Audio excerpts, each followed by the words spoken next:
Hey, everybody. Hi, whoever you are out there, you need to start telling us who you are. So very first thing in the world that you have to do is chat us, say hi to us, tell us where you are watching from, what state you're in, what city, what country. We really want to know. We are so excited to bring you a Parentis pop-up middle of the summer. We don't even know what we're doing. We're just having a good time. And we have 3 authors that are devastating. They're amazing. I am a huge sci-fi buff, and so I'm kind of really excited personally for this little arrangement of people. We're going to just chit chat. We're going to talk. For those of you who have never heard of Parentis, I will tell you that it is a nonprofit.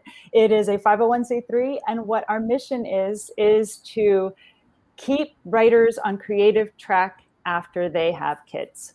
So every single writer that we ever present on this show always has kids, and they write a vast diversity of things. So tonight you're going to get to see some sci-fi writers, a fantasy writer, and we have had many literary writers. We have had spectacular writers whose names you'll totally recognize, like, for instance, one of the ones that, tonight, and 2 maybe. And just a glorious assortment of writers who have had great careers and who have kids. Three things that we do at Parentis. We have an annual fellowship that we award to a new parent. We have monthly literary salons like this one, which are intended to show you that it is absolutely possible and, if not easy, at least doable to have a great literary career, even though you have kids. And then the third thing that we do is we have a cycle of support, and that includes a title membership and belonging to a community of writers who have kids, so that you can talk about different issues that you may have because you have kids and because you're a writer. And there you go. Basic membership is free. Title membership, it helps support us so that we can support you. This is Christina Chiu, who is patiently listening and waiting for her turn. She's the curator of our salons and the author of the extremely awesome novel Beauty, which won a 2020 Kirkus Award for Best Book. And let's see if there are any comments yet. There are 3 so far. Michael Roberts is here from Puerto Rico, who is a friend of Dan and David. Michael Roberts, you guys know him? We'll find out later. Salil, Maniktala, Salil Maniktala, I hope I said that right. Howdy. They are in Arlington, Virginia. Peter M. from Victoria, British Columbia is here. This is very exciting. He's a sci-fi fantasy fan pursuing a writing career and looking to learn from the best. Joe Kennedy is out there. Hi, Joe. He is absolutely into sci-fi. He's watching from the International Space Station. We love you, Joe. Okay. So, Christina, why don't you start introducing these authors? I think we have a quorum of some people watching out there. So let's start bringing them on one at a time. Go. Hello, everyone. So I have the pleasure of introducing our authors tonight. Our first author is Daniel Keyes Moran. He's a computer programmer and science fiction writer, best known for the novels Emerald Eyes, Long Run, and The Last Dancer. Moran's works are listed in the Internet Top 100 list for science fiction and fantasy, and are popular with readers of cyberpunk, featuring a high-tech vision of the near future, complete with genetically engineered humans and highly skilled hacker protagonists. Moran has also contributed some short fiction in the Star Wars series, can you believe that, Star Wars, and screenplay for 1 episode of Deep Space Nine. Terminal Freedom, a novel which he co-authored with his sister, Jody Moran, was released in 1997. Moran's first sci-fi publication was All the Time in the World, a story which appeared in Isaac Asimov's science fiction magazine. The post-Holocaust tale was expanded into his first novel, Armageddon Blues, in 1987.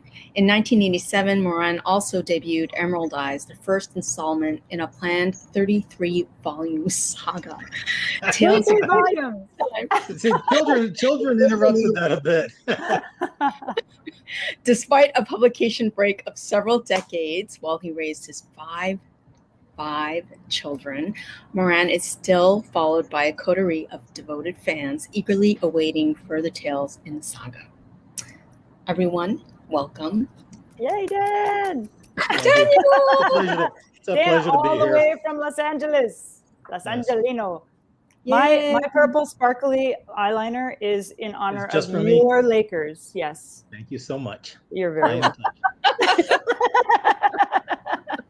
They're your Lakers, by the way, just so you know. They totally are. I personally own them. Yes, I do. Wow, there's somebody here from Prague. Sebastian Doberge is from Prague, the Czech Republic, a longtime admirer of both Dan and David's fiction writing and Facebook rambling. At least until Dan half abandoned Facebook for less oppressive waters recently. I think we're going to hear a lot of that. Where'd you go, Dan? Did he just leave? Okay, well, he'll be back. Let's introduce the next one. Our next author is Malena Crawford. She's a Washington, D.C. based author and a graduate of George Washington University. She's a teen daughter and is founder of the Black Divine Feminine Reawakened movement. She facilitates workshops on personal development, empowerment, and anti-oppression across the globe, most recently in South Africa and Brazil. She has returned from a trip from Costa Rica. A Fistful of Honey is her first novel and won prizes at the Next Generation Indie Book Awards, IPPY Awards, and National Indie Excellence Awards. The novel has a companion workbook, which she'll talk about, and there's a sequel forthcoming. Everyone, please welcome Malena.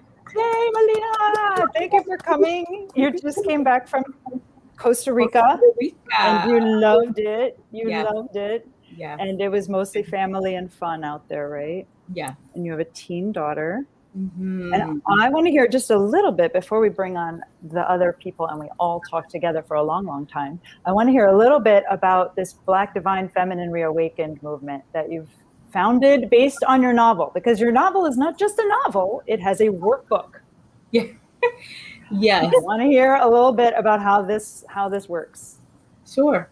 So Black Divine Feminine Reawakened was really made because I wanted Black women, especially, although it's a page all women and men actually come to, but to really see themselves in a different light, to really revolutionize the way that Black women saw themselves and experienced themselves in this world with all the isms, and really could every day get a dose of inspiration and see their beauty and their divinity reflected to them. So that was the cause of Black Divine Feminine Reawakened. I know it's a mouthful. Yeah, I was like, it needs to be short. I don't know if I can do it. But it's a really exciting concept, though. And the novel was, I read the novel. It was a lot of fun to read. You must have had so much fun writing it. Yeah. Because it is very fantasy, and it's very you get to personally meet a lot of personal, probable mythological heroes. Yeah. And that must have been so much fun to imagine and to work through. All right. Let's pull back, Malena, and pull up the next bio. Go, Christina. Our final author is David Gerrold. He's the author of over 50 books, hundreds of articles and columns, and over a dozen TV episodes. TV credits include episodes from Star Trek, The Trouble with Tribbles, and The Cloudminders, Star Trek Animated, Babylon 5, Twilight Zone, Land of the Lost, Tales from the Dark Side, Logan Runs, and others. Novels include When Harley Was Won, The Man Who Folded Himself, The War Against the Shores of Tology, the Star Wolf Trilogy, the Ding Iliad Young Adult Trilogy, the Trackus Duology, and many more sci-fi classics. Additionally, the autobiographical tale of his son's adoption, The Martian Child, won the Hugo and Nebula Awards for the Best Novelette of the Year and was the basis for the 2007 movie Martian Child, starring John Cusack, Amanda Peet, and Joan Cusack. Everyone, please welcome our final author, David Gerrold. Yay! And we're, of course, going to get everybody to talk together. But first, hi, David Gerrold. Hi. I'm a Thank big you for that fan. nice intro. So I'm a big fan, and so is everybody else. And so, talk to us. Be brilliant. I'm just kidding. Sorry, I'm whatever. So I had a really weird experience recently because we were talking about Christian Scientists, and then all of a sudden, this episode of Babylon 5 that you wrote is so much an allegory for Christian Science. Well, I mean, probably not, because for legal reasons. It's not just the Christian Scientists. It's the Jehovah's Witnesses and a couple other religious groups that don't believe in hospitals or doctors or medical procedures. And when Harlan Ellison and Joe Straczynski said, "This is the story we want you to write," I didn't want to write it. And there were a couple of reasons. And one of the reasons I said is everybody else has done it, and it's a boring story. And we argued for, 20 minutes about it, that I didn't want to do it. And they kept pressing me. And I finally said, okay, but if I do it, we're going to kill the kid, because everybody else always finds a way to save the kid. And I want to show you that we're playing with a kid's life. We are not going to, there are consequences. Let's just go the distance on this, that all these people have their different beliefs, and who suffers? The kid dies. And Harlan Ellison and Joe Straczynski, their eyes lit up. They said, yeah, that's the punchline. And I didn't know why they wanted me to write it, but I went and the outline was approved, and I was working on the script late at night, and I had just adopted the most wonderful little boy. And I'm writing this one scene where the parents are saying goodbye to their son. And I got such a chill, I had to get up and go to the other side of the house and make sure that my little boy was still okay. And I realized, okay, I know why they wanted me. So I went back to my office. I picked up the phone. It must have been 3 a.m. And I called Joe Straczynski. I said, now I know why you wanted me to write this, so you bastard, and hung up. And Joe tells us one story. I woke up in the middle of the night. But the script turned out very well. And I think it's one of my more favorite scripts, because it really is about something. It has a point to make. And I read not all your posts on Facebook, but there's a lot of posts on Facebook that you write. And I know that you're very emotional about current events and life and meaningful things. And science fiction is frequently used to be able to discuss that stuff in public, right? You would write a novel that would analyze something like that. Have you found that current events have gotten so nuts that it's quite harder to write about them, or is it easier? Is it more fodder? Well, I just published a book called Hella. In fact, the paperback version just came out. And I noticed that when I finished the book, that there was quite a commentary in it about political, in it a coup takes place. And I realized only after it was published that I had been affected by the political situation that I had been paying way too much attention to, and which we had to. But I realized that the real world creeps in as details all the time. It creeps in, if you have a reaction to something, it shows up in your work. So that was what happened there. It makes it more one of the things that I think happens is real life affect your. Yeah, the real world creeps in. When I adopted my little boy, my caseworker said, "No, you're not planning to write a book about him, are you?" I said, "Oh, hell no! I just want to be his dad." And then one night, I just realized how about 6 or 7 weeks into the adoption, I realized that we had passed a milestone where I was no longer wondering who let this thing into my life, what just happened here. And I realized how much I loved my little boy. I had just fallen in love with him so much. And I wrote that as like a letter to myself. And it was kind of a story, and it was rejected a dozen times by different editors who said, well, this is just a personal memoir. But Christine Catherine Rush of the magazine writing fantasy and science fiction said, well, this is a very strange story, but I'm going to publish it. And we started getting the most amazing fan mail. Apparently it touched people's hearts. And that this was The Martian Child. And which is a very, disjointed story. It doesn't have the normal story structure, but somehow it works anyway. And that's really interesting, and that's absolutely what we're here to talk about. So let's bring up all the authors now that we've had everybody have a little moment. And where's Dan? There he is. And let's talk about this. Okay. So first of all, were you all writers before you had kids? I know a lot of the answers to this, but just tell our audiences about like your career trajectory, and when you had kids, how did that affect your career trajectory? So let's go, because this is called Series Interrupted, so that's kind of a spoiler. Go. Let's start with Dan Moran. Daniel Keys Moran. Yeah, I did. I had children in my 30s, in my mid 30s, and I was a published writer at 18. I sold a story to Isaac Asimov's science fiction magazine when I was 18.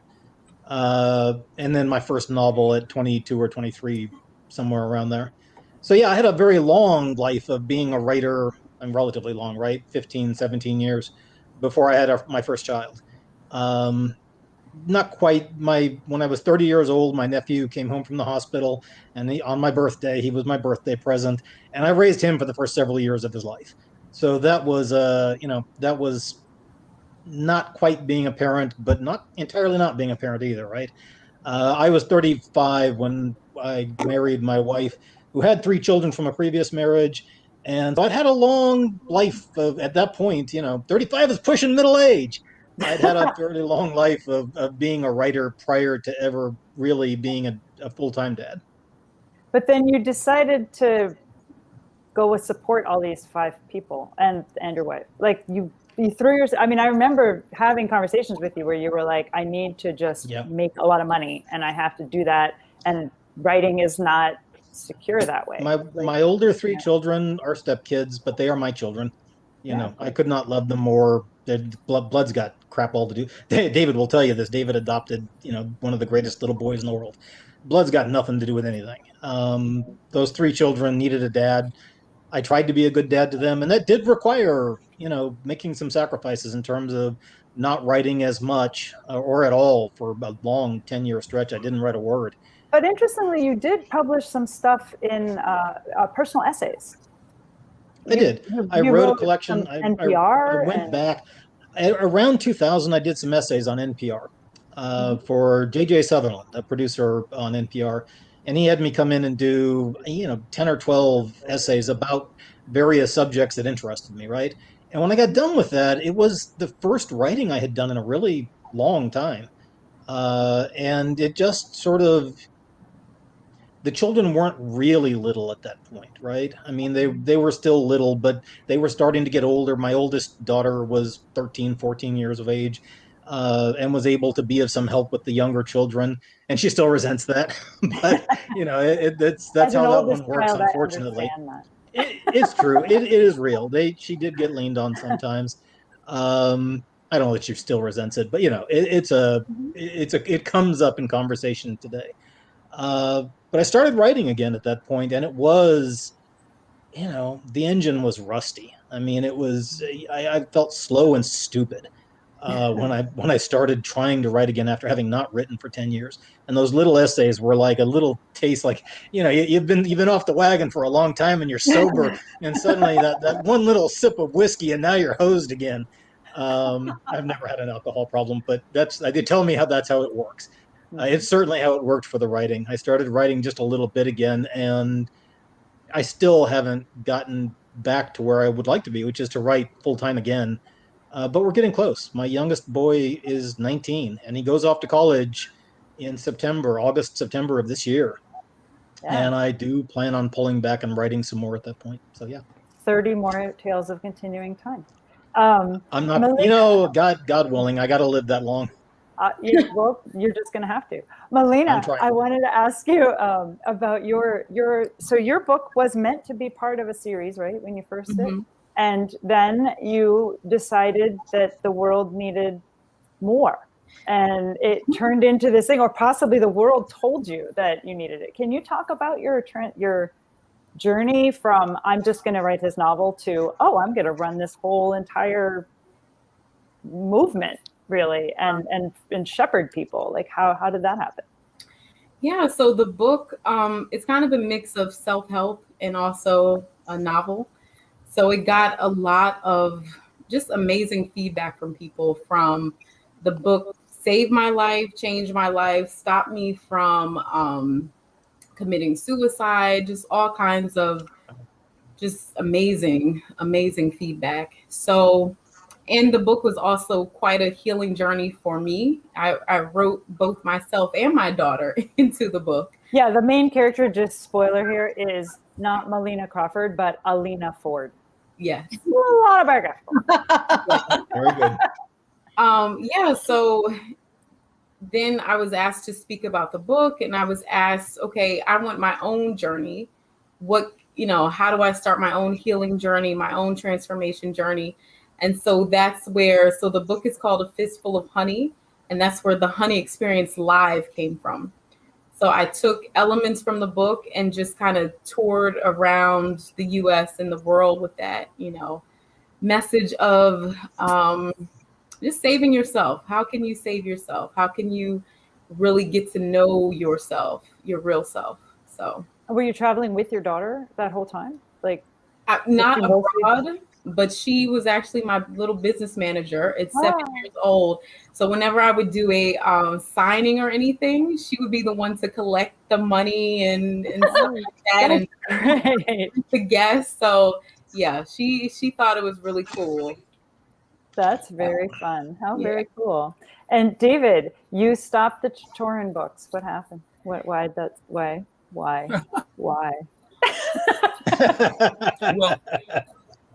we want more worms. Well, every time I write another chapter there, I get interrupted. I wrote the first two books in the 70s, and I was very pleased with them. And then Theodore Sturgeon dragged me off to do the EST training, which I found to be a great writing course, particularly the definition of bullshit, which once you go through and cross off all the explanations and excuses and rationalizations, you get much cleaner prose. And so there was an interruption. And so I got back to the books after I worked on Star Trek, which was another interruption, and wrote two more books. And then Bantam Books shut down their science fiction line. So I went over to Tor Books, and they said, we love the War Against the Tor, but we want you to do something else first. So I had to write the Dingilead trilogy. And then somewhere in there in 1992, I adopted a little boy, and he became a full-time job. And I will tell you this, there are fans who, there was a fan who was so angry, he wrote me an angry letter. No, you should never have adopted that kid. You owed us the next book in the series. And I actually responded with, my son is more important than my writing. And it has always been that way, is, the books are good. Maybe someday they'll make a difference in someone's life. I know some have. But if I don't take care of my family, I have nothing to write about. And so I've been interrupted. Now, books 5 and 6 are close to being done. Book 5 needs about 3 or 4 chapters, and book 6 half done.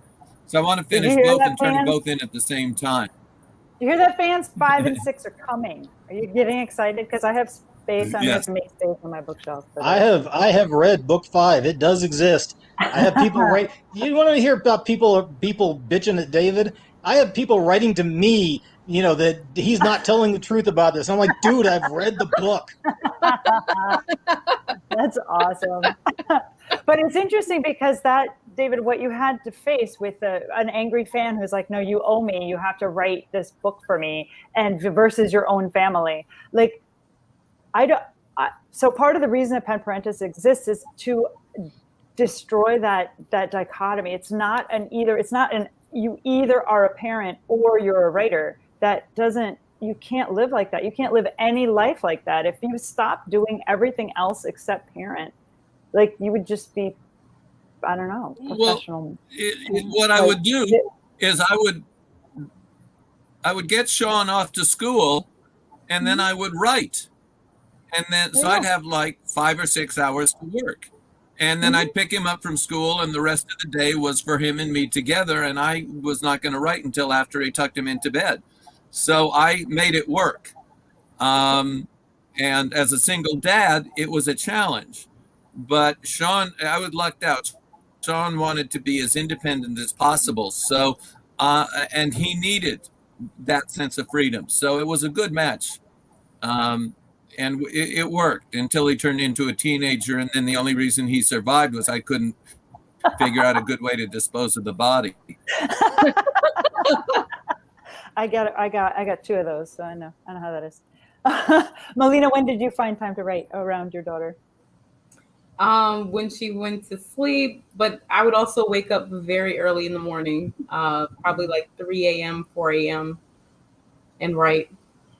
Yeah, it does seem that sleep gets sacrificed very frequently when we talk to writers about that. So you all have kids, and I remember sleep. Yeah, somewhere in that fantasy thing. So I'm curious.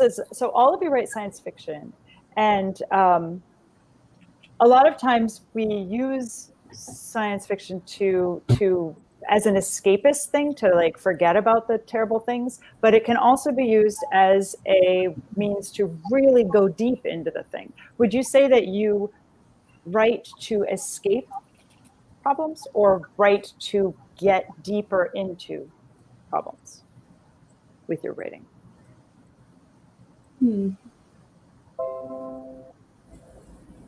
I think I write to create the world as I wish it to be. I feel like I have this magical wand, and with science fiction, you create the world literally. You create, you shine a light on the problems, but you can always create the solution and envision a world living in the solution. So, cool. So I love science fiction. How about the other 2? Dan, do you write to go deeper, or write to fix it, to get your revenge and make the world the way you want it? Yeah, it's mostly a creative pastime in that sense. It's not, David and I have had this argument for 25 years now. And he comes back to one of the few places I do disagree with him. And it's not a big disagreement, but it's real. And maybe just a different way of looking at the world. I volunteered at NOW for 2 years before I had kids, National Organization for Women. I worked at a homeless shelter for another 2 years. I got to tell you, I think in those 4 years of volunteering before I had kids, I did more good for the world than in every word I've ever published. I think the 5 children that I raised to be functioning adults, I think are a bigger contribution to the world than everything I've ever done as a writer, and it's not close. So, and I've had readers argue, the other side of this, and David too, for that matter, in places. But, I've had people write me that letter that say, "You changed my life." It's rare. I've had it, a dozen times in 35 years of being a writer, but it does happen, and I have had that 40 years of being a writer now. 40 years this year. Don't 40 think years. numbers. 40 years and a couple of months since I sold my first story. But you don't know. You're sort of throwing stuff out there into the world, and it has the impacts that it has, and people send you notes every now and again, and like, "You changed my life." I believe they're sincere, but I don't think I had the impact on them that their parents had on them. I don't think I had the impact on them that their teachers had on them. I think real human contact, with rare exceptions. Like Ronald J. Bass wrote a novel called The Perfect Thief. It changed my life, right? So let me make this argument from the other side. It did. It gave me a vision of a world where, I was homeless at 16. I was homeless again at 19. And that book basically said, you really can control your own life. It was reminding me of when Malena was talking about her work. Exactly, I think, not having read Malena, so forgive me if I'm getting you wrong. It sounded like that. I So it does, so but that said, Ronald Bass, as huge an impact as he was in my life, and it was a real impact. Wasn't my dad, wasn't my mom, wasn't the teachers who took time and energy and invested in me. I think I'd have mostly been the same person if I'd never read that book by Bass, but not the same person. The thing is about writers is that we don't know who we touch. You don't Yeah. know unless they write you a letter. You have no idea who's got a dog-eared copy of Emerald Eyes under her pillow and is like, that's gonna, she reads it every night. Like, you don't know. And we don't write, most of us, in order to change people's lives. Like, it's unusual, I think, for us to say, okay, well, I'm going to write this book and it's going to change people's lives. Like, we just write a book and then, like Malena, like, oh my God, all these letters, and maybe I should help. Maybe I should be the leader that they're asking me to be. And you don't have to. You can. I know David's experience of this is different than mine. Well, let's and hear David's experience. I suspect Malena's is, so maybe you should ask her that question, because I'm curious David. what they think David about it. has his hand raised. It's very polite of you, David. Well, I don't think Dan and I have a disagreement about this. I actually agree. I have said more than once that my writing always takes second place to my son, and that my son is always, that I said in The Martian Child, I said all the, words printed on paper are just words printed on paper, and I give them up freely if it meant, being able to take care of my son better. But they're an access to making a difference. And I have received letters from people who have said my books on Star Trek changed their lives because they wanted to go into television, and I've apologized for that. But I've also received letters from young gay men who have said that my book, The Man Who Folded Himself, kept them from committing suicide, 3 or 4 of those. And that's really powerful. I shared that once with Janice E., and she says, oh, I get those every week. And yeah, her songs reached a lot deeper. But, people get reached by what they get touched by. Maybe it's a piece of art, maybe it's a book, maybe it's a song. I can remember books that had a significant impact on me. Did they change my life? I think they affected my thinking about life. So I can argue both sides of this, but Dan and I are not in disagreement about family comes before writing. I think it's it's not, so I'll do my little spiel. So I don't think that parenting and writing are like this on equal scales of justice. I think that everything that's important to you is on a mobile that's like a Calder mobile, and it all moves. If you move something over here, it's going to affect everything else on that whole mobile. And having children are giant, heavy things that are going to weigh down that mobile. And you're going to need a whole lot of support and other things to balance, to be able to have like a job and a nice house and all this stuff if you have kids. Like, there's a lot of moving parts that need to get working together to make it all balance and chill and like relaxed. And anything like a health issue or a pandemic, like anything can affect that mobile so that it all kind of goes crazy, and you have to restabilize and figure out, okay, well, how am I going to do my career? When am I going to do my career? And is my writing going to be my career? Is it just going to be on the side while I make money doing something else? What is like, where is the importance and where's the value? And I like to give that picture rather than the very typical, and it always seems to stem from the people who are like mothers who work and they do this, like the motherhood and the working, like it's a job that you can't do that because you can't like, motherhood is your life forever. It's like an identity that's not, whether you're good or bad. It's harder for female writers than men generally. I think that's true. And, My wife is a writer. In fact, my wife was the editor who bought David Gerrold's Torin novels. The incestuous little circle of people here who bought David's Torin novels at Bantam before Bantam, sort of went belly up back in the late '80s, early '90s. And she's published 2 novels herself. Was a very well known and respected editor. I went to work and made a lot of money in tech, but she was the one who actually raised 5 children.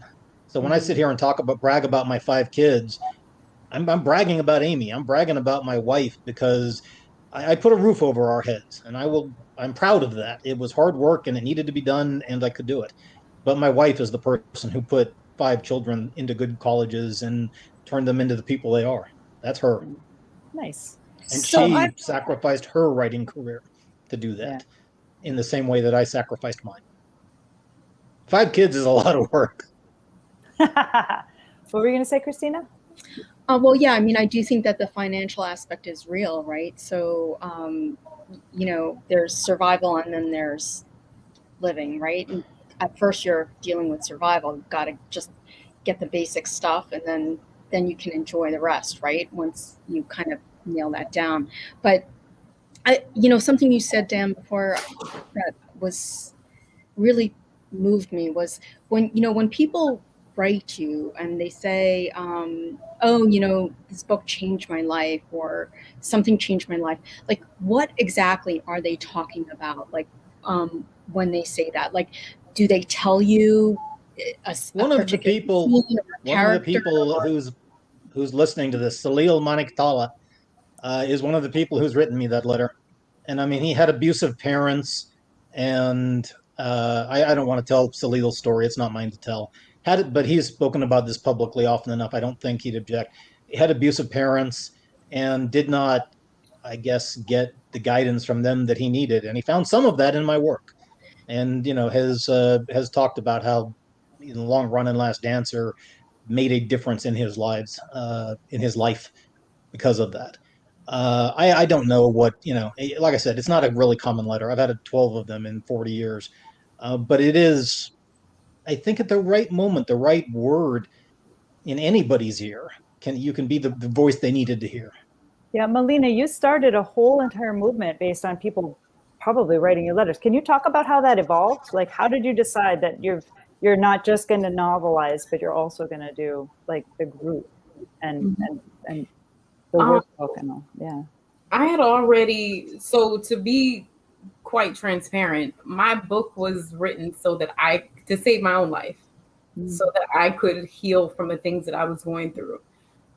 So I think the way that I literally put all of my pain, all of my lessons, all of that literally into my work, I think that was one of the reasons it was received so well, because a lot of it was forbidden topics, things that we're not supposed to talk about, and then really raw emotions and raw feelings around it. So I think it gave a lot of the readers permission to experience what they were already experiencing, and to have like the compassion around it, to have language around it, and to see themselves in the story, in the character. So branching out and making this a movement, making the book a movement, was kind of like a natural projection of my life. I've always been interested in spiritual life coaching, in counsel and things like that. So it was kind of like a natural progression that I would also want to serve people who were just like me, in a very dark space, needed the tools to get out of the dark space. So, yeah. Nice. Do you coach them to write their own stories then, or is it more just a healing circle? It's more the healing piece. It's more creating community also around themselves. I know that my long-winded Facebook page name is the Black Divine Feminine Reawakened, but when I tell you my audience is so diverse, I mean, every color, every creed. I get a lot of men also, because at the core of it is humanity and the permission to be your human self.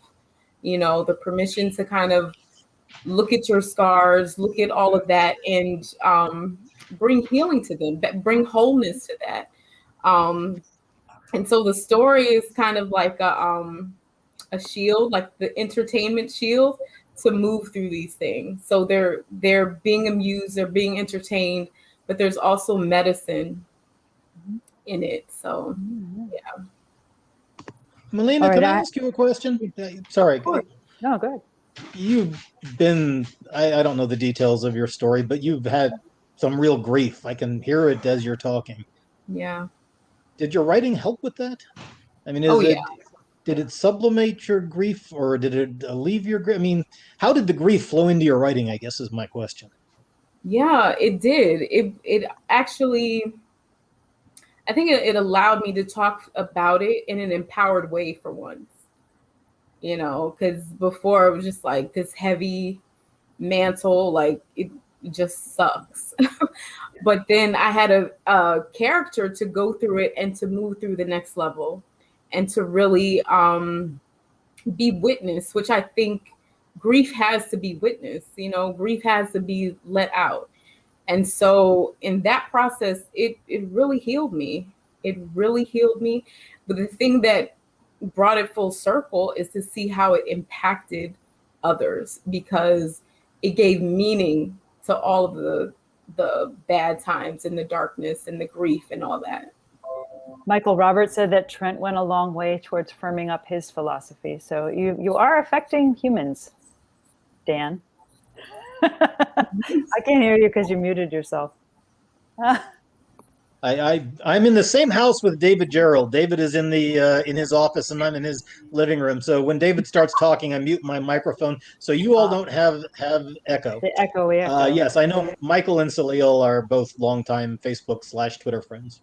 So. That's great. Thank you for coming, you guys. Okay, David, I'm going to ask a very uncouth question.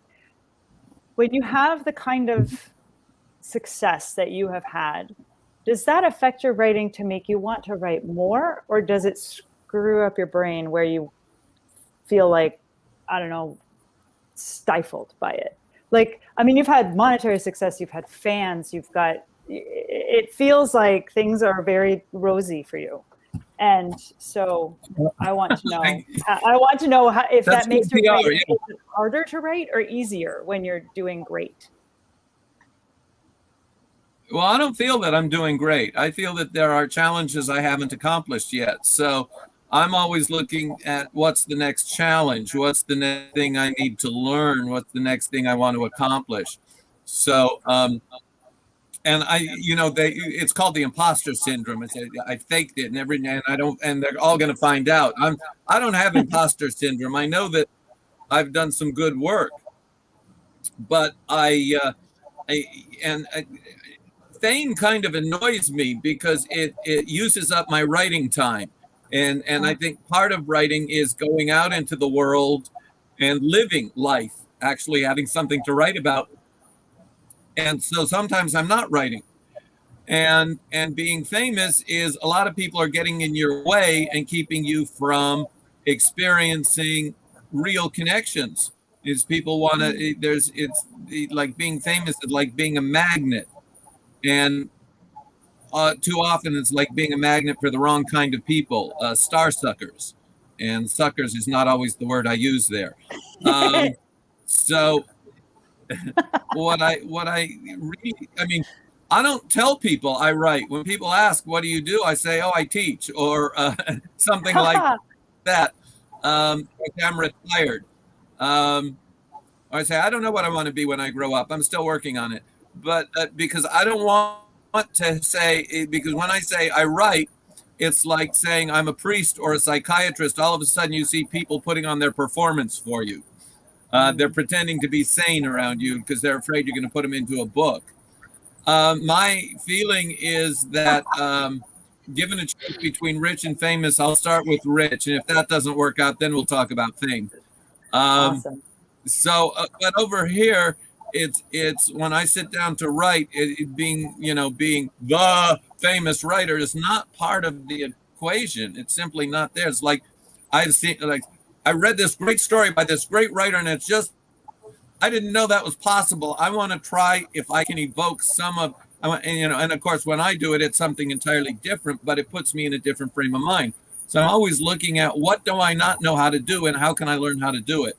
And that's why if you were to take like a whole bunch of collections of all my different work, you'd say, how do I know who wrote this? David is not writing the same story each time out. And that's, it's like the Beatles never wanted to write the same song twice. I feel that way about when I write a short story or a book. I've never written this before. What am I going to learn in the process? Love it. Great words. Listen, we have a comment from James Mender out in the audience, and he wants to know, and yes, you are allowed to ask questions out in the audience land. If your children showed interest in being authors, what would you say to them? If your children showed interest in being an author, what would you say to them? You have stumped the audience, James. No, I would encourage my son and keep out of his way. And I would only coach him if he asked for it, because he has to learn for himself. Fortunately, I'm lucky. Sean doesn't want to be a writer. Neither does Elise. Is a very talented artist. So yeah, we lucked out there. So, but if I had a kid who wanted to write, I would try and get out of his way and give him or her as much encouragement as possible. Cool. What about you, Malena? What if your daughter decided she wanted to write I would encourage her. I have an artist too.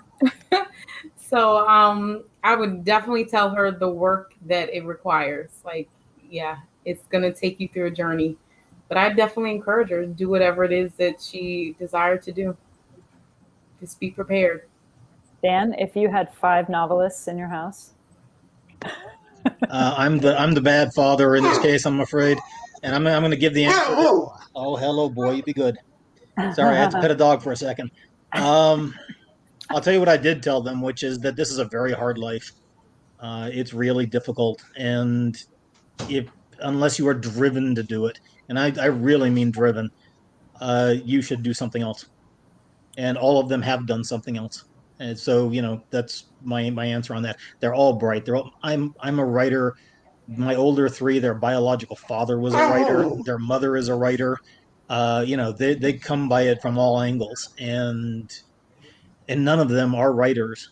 They do write, but none of them have tried to make a living at it. All of them went out and got careers that they could survive on. If in the fullness of time they choose to write novels, I would be fascinated to see what they write, because they've lived lives. The older 3 in particular had some interesting times when they were little. So, but I was homeless twice before I was 20. I told my kids to make a buck and make sure that they were okay. Yeah. I have a question. So I think people often think that realistic fiction is more relatable and or more easy to connect with in terms of like the universality and humanity, whatever. But actually that's kind of not true at all. In fact, like, what is science fiction as a genre allow you to do that you wouldn't be able to do in other genres, or even literary fiction? Dan? I feel like I'm talking too much, honestly. It lets you put people in contexts that are different than the context that they're in now, right? I mean, that's the only piece of it. And if you're not doing that, you probably shouldn't be writing science fiction.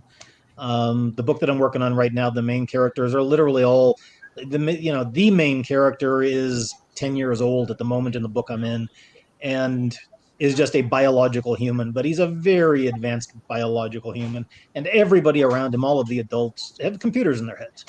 So it's I'm trying to think of what the world would be like in a world where, the phone that we walk around with, I am never more than there we go. Yeah. Never more than a few inches away from my phone in the course of a day. Would I put the plug in my head if I could? Not on version 1, no, but version 3.0 of the open source version. Yeah, give me an open source implant in my head, I'll take it. those are the kinds of stories that, if you're just writing cowboys in space, there's no point. Write a cowboy story. I like cowboy stories. I read everything Louis L'Amour ever published. I'll read your cowboy book, but I don't want to read your cowboy book in space. Malena, how about you? Yeah. So I said before, I think science fiction just adds this element of, it's so malleable. You can do whatever you want to do. So you can add this layer of fancifulness to a human story, to a regular story. And so much for me comes out of it when you add that element. So you're kind of like, God a little bit, where you can add all these elements to the story and have them react to something that maybe we've never thought of, the possibilities that we've never thought of, the I know I say this word a lot, the magic that we haven't considered. And I think that's the fun of science fiction. Oh yeah, right. Mm-hmm. David, what drew you to sci-fi? Why are you in the land of sci-fi and not in the land of essays or realistic fiction? You're good on Facebook, man. There's no sci-fi on Facebook. Can you hear us? Yeah, I was just thinking about I used to say that science fiction is theology for the modern man. If you're familiar with the ancient Greek plays and the Roman plays, those were morality plays. And science fiction is morality plays for the contemporary audience, just as Westerns were the morality plays for a previous generation until science fiction replaced it. But I've moved beyond that. I think that science fiction is literature of possibilities, where we are challenging what it means to be a human being. We're asking questions of what is the universe and what is our place in it? Who are we? And I think those are very important questions to ask. 90% of science fiction doesn't get anywhere near those questions. But that's okay. That's popular entertainment. But every so often there's a story that the reader or the viewer ends up walking away, shaking their head, wondering what it all meant, like 2001, for instance. And I think that is the real value of science fiction. That's what attracts me about it. That's great. Yeah, definitely. Wow. So I want to know what everybody is currently working on. So this is a series interrupted because it's not over yet. And I know, Dan, you've got this book coming that is percolating that you're working on, that you were saying, and that's a novel. Is that part of Continuing Time, or is that just a standalone new? It is. It's set in the same universe, but about 1,000 years later from the original novels. It really is. I mean, it's a fantasy novel, right? I mean, very much a fantasy novel in the sense of they're post-technical. Right. But at the same time, I'm trying to write stories about people who are not like us.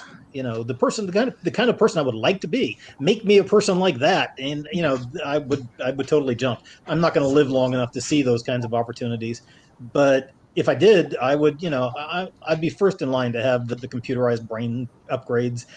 Not first, second or third anyway. Let somebody else try that first beta. The book is set 1,000 years after the long run. It's there's two major characters that universe is sort of. Hello, puppy, you're okay. This is David's dog, but he's a good one. This is Walker, who's sitting here demanding attention as I speak. It's one of the two main characters in that story, and I had been writing notes about this character, Camber, since I was 13 years old, and now I'm here in a different life. I'm finally writing the book about him. It is the first thing in 25 years I have written that I didn't start as a young man. It's new. It's all new work. I'm really pleased about it. I'm very happy to be doing it. I'm really excited. Yeah, we're very excited to see that. Malena, you're working on your sequel? Mm-hmm. Yeah. Honey in the Stone, sequel to Fistful of Honey. Is it the same character? Is it the same character later in her life, or is it different? Or is it the daughter? Or what are you doing? Yeah, so it's the same character. After she after the end, which she opens this whole new world to start the fifth dimension. And but we'll see the daughter have a much bigger role this time. So she started at 7 years old. Now it's fast forward to she's a teenager. Uh-oh. There's a conflict right there. On the cusp of adulthood. So, yeah. Cool. Great. And David, what are you working on? Well, I have a full plate. I'm halfway through a sequel to Hella called A Handbasket to Hella, and I've been cleaning up an old file on a thing called Footnote, which is an autobiographical memoir of some crap I went through in the 60s. And then, of course, I have to finish cleaning up the books 5 and 6 on the War Against the Tor. So I expect that'll keep me busy till the end of the year. I hope I'll be done by then. That's great. We have another question from the audience. Joe Kennedy wants to know, have your children read your work and did they ask any questions? We'll start with Malena. No, she's forbidden. Really? Can't know? Not until she's an adult. Then she can read it. Mm-hmm. Okay. That's a good way to get her to read it. Just FYI. Yeah. Dan, have your kids read your books or something or anything? I believe most of them have. Richard, I'll tell you the one who read it most recently. Richard read The Long Run. He's my 4th child, my middle boy. And he had the question at the end that everybody has at the end of that book, which was, did Trent really walk through the wall? And the point of that whole book is not, at the end of the book, the main character walks through a wall. And it's a miracle, right? It's about the nature of faith. I have no idea if Trent walked through the wall. I mean, I have a guess, but even in my own head, I'm not absolutely certain. The point is not, did he really walk through a wall? The point is, what does the world think about this alleged miracle that occurred? So, I mean, that's the area that I'm working on with that story. But everybody reads that book and the first thing they ask when they get a chance to ask the question is, did he walk through the wall? I've had that question literally hundreds of times. It's and so nice I don't know, I don't know is not an answer they really are interested in hearing. Right. So yes. I'll never tell is a better way to say I don't know. I'll never tell. It doesn't matter. It's the same story either way. And I don't know. What do you Maybe think? he did. What do you think happened? There you go. David, has your son read your work? No, Sean did read The Martian Child because it was about him, but he's not that much of a when that came out? How old was he when that novella came out? He read it, let's see, 1994. He would have been 10 years old. And I think he read it before he was 11. And he shared it with a lot of his friends. But I think he was more excited that there was a movie version. And he shared that with a lot of friends. But he's not. Yeah, he read, he worked his way through the Goosebumps series. He got a gift box of all the Goosebumps series. And he read all those. And then I think he was pretty much through reading fiction because he was interested in building cars and other things. Now he reads a lot online, but it's mostly research for what he's working on. So, and it's okay with me that he's not a reader. I want him to be his own person. So, he knows what I'm working on. I talk to him a little bit about it, and sometimes he gives me some suggestions, and he's been very good on certain things that he is an expert on. But he's not a fiction reader, and that's fine with me. Not everybody has to be a reader. I know that we talk about, reading is so important. No, it's not everybody has to be a fiction reader. Everybody has to be fulfilled and complete and creative in their own world, in their own lives. And Sean is very much that. And can I ask, so the movie version is not at all like your real life. I mean, it's a very Hollywood-esque version. How did he feel about that? The movie version is 180 degrees what it should have been. Did you have... I went to them over and over and said, this script does not reflect good parenting. It does not reflect how the adoption process works. And it doesn't reflect how the relationship has to be created. And I said, the biggest flaw is you have this hero adopting a kid to fill a hole in his life. And the caseworkers would never approve that. You adopt a kid to fill a hole in their life, not yours. Now, the kids do complete your life in a way that is indescribable, but you have to have your life working in good order before they give you custody of a little child. And I tried to tell them that over and over, and they wanted to do this Hollywood thing with the growth arc of the John Cusack character. And there were other things that they didn't do right. And I said, look, here's one scene from the book, from the novel. Use this, and it ties everything together, and you can do everything else. And they ignored me. And so I kept my mouth shut when the movie came out, because that was the polite thing to do. But I knew privately that it was going to tank, because it was not the movie it could have been. And I didn't say anything until at least a year or two later that I was very disappointed that they had told me, well, what do you know about parenting, and what do you know about writing, and what do you know about screenwriting? We know. And I said, excuse me, show me your Hugo and your Nebula and your Stoker and your Telluride. Show me your awards and show me how many kids you've adopted, and then we'll talk about what I know. So I was very not impressed by that attitude that they brought to the picture. So I probably went on too long and too authentic about that. I should have just said I wasn't pleased. But I was. No, I'm actually curious how your kid dealt with it, because he knows what really happened. I mean, I assume, and it's a very different version. Well, he understood what was going on, and he understood that they were rewriting it, and he understood that I wasn't happy, but he's kind of proud that he was part of this experience of a movie. It gave him something special in his life. Yeah. And he bragged about it. He gave copies of the DVD to friends of his or shared it with them. And he gave copies of the book to people who were special to him. So, but when I went to him, I said, they want to make a movie out of the book. What do you think about that? Because I wasn't going to say yes unless he said yes. He said, what do you think about that? And he said absolutely the right thing to say. He said, how much money are they going to pay? And that's exactly that is exactly the right attitude. Yes.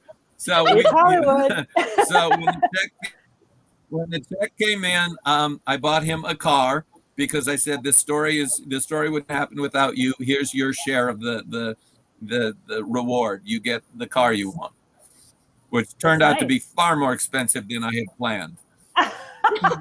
But children always are. Listen. I spoiled my kid rotten, but he deserved it. He needed to be spoiled. That's so good.